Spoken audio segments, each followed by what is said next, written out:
নমস্কার বন্ধুরা, কেমন আছেন সবাই? আশা করি সবাই ভালো আছেন। আজকে আমি প্রথমে চলে এসেছি বাজারে। তো আজকে মাছ দেখে পছন্দ হলো পমফ্রেট মাছ। তাই পমফ্রেট মাছ এখানে আমরা নিয়ে নিয়েছি। আমরা পমফ্রেট মাছ কিনে এখানে কাটানো হয়ে যাচ্ছে, কাটিয়ে আমাদেরকে দিয়ে দিচ্ছে। এই যে নিয়ে আমরা বাড়িতে চলে যাব। বেশ তাজা তাজা পমফ্রেট মাছ দেখে খুব ভালো লাগলো, তাই নিয়ে আসলাম। আজকে রান্না করব পমফ্রেট মাছ।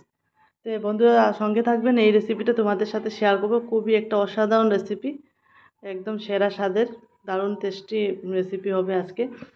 তো আমরা যেভাবে অনুষ্ঠান বাড়িতে আমরা খেয়ে থাকি বা আমরা অকেশন কেউ আসলে পর সেটাকে মানিয়ে থাকি, এইভাবেই আজকে রান্না করব।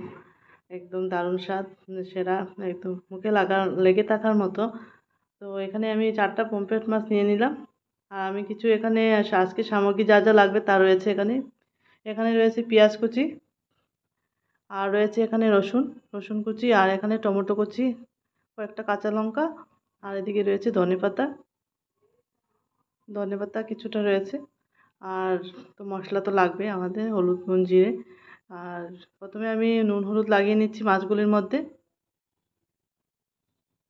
মাছগুলোর মধ্যে নুন হলুদ লাগিয়ে আগে দিকে সর্ষের তেল গরম বসিয়ে দিয়েছিলাম কড়াতে। তো প্রথমে আমি সর্ষের তেলের মধ্যে মাছগুলি দিয়ে দিচ্ছি। মাছগুলি দিয়ে একটু ফ্রাই করে নেব, একটু লাল লাল লাল করে ফ্রাই করতে হবে।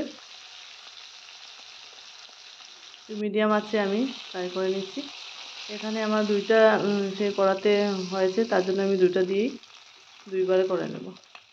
এই যে ফ্রাই হয়ে গেছে, এইভাবে মিডিয়াম লালচে করে আমি মিডিয়াম আছে ফ্রাই করে তুলে রাখলাম।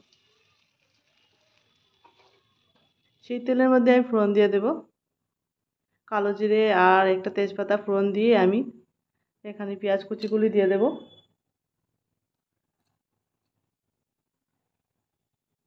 পেঁয়াজ কুচি দিয়ে আমি কিছু সময় রান্না করে নেব। এখানে পেঁয়াজ কুচি যত সময় লালচে না হয় তত সময় একটু ভেজে নেব। তারপর আমি রসুন কুচিগুলি দিয়ে দিচ্ছি, দিয়ে ভালো করে মিশিয়ে নেব।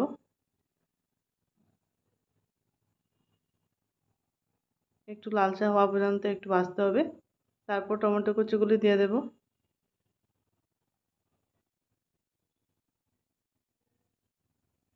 টমেটো দিয়েও একটু সময় রান্না করে নিতে হবে, একটু সময় ভাজতে হবে যাতে টমেটোগুলো একদম সফট হয়ে যায়।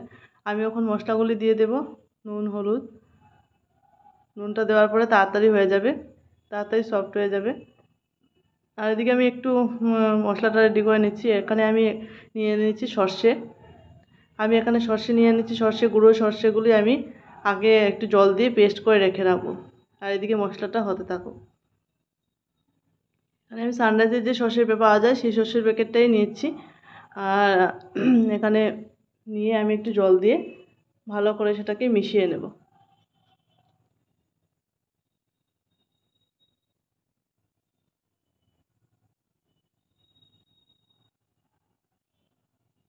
এখানে আমি জল দিয়ে ভালো করে মিশিয়ে নিচ্ছি, আর তারপর দিয়ে দেব। এদিকে মশলাটা কষানো হয়ে যাবে এতক্ষণে।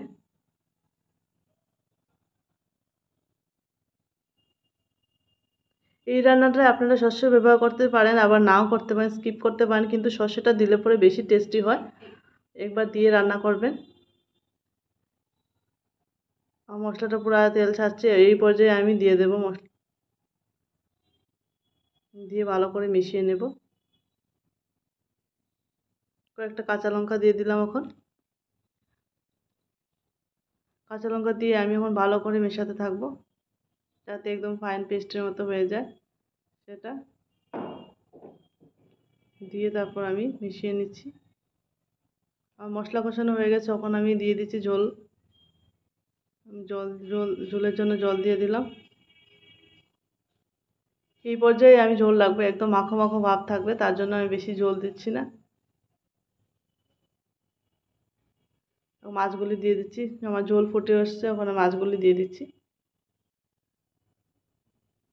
মাছগুলি দিয়ে আমি ধনেপাতা দিয়ে দিচ্ছি উপর থেকে, দিয়ে আমি এখানে 2-3 মিনিট রান্না করে নেব। তারপর আমি গ্যাসটা অফ করে দেবো। উপর থেকে আমি একটু সর্ষের তেল দিয়ে দিচ্ছি যখন নামানোর আগে, দিয়ে অফ করে দিলাম। এই যে আমি এখন পরিবেশন করে নিচ্ছি। আমার রেডি আজকের রেসিপি।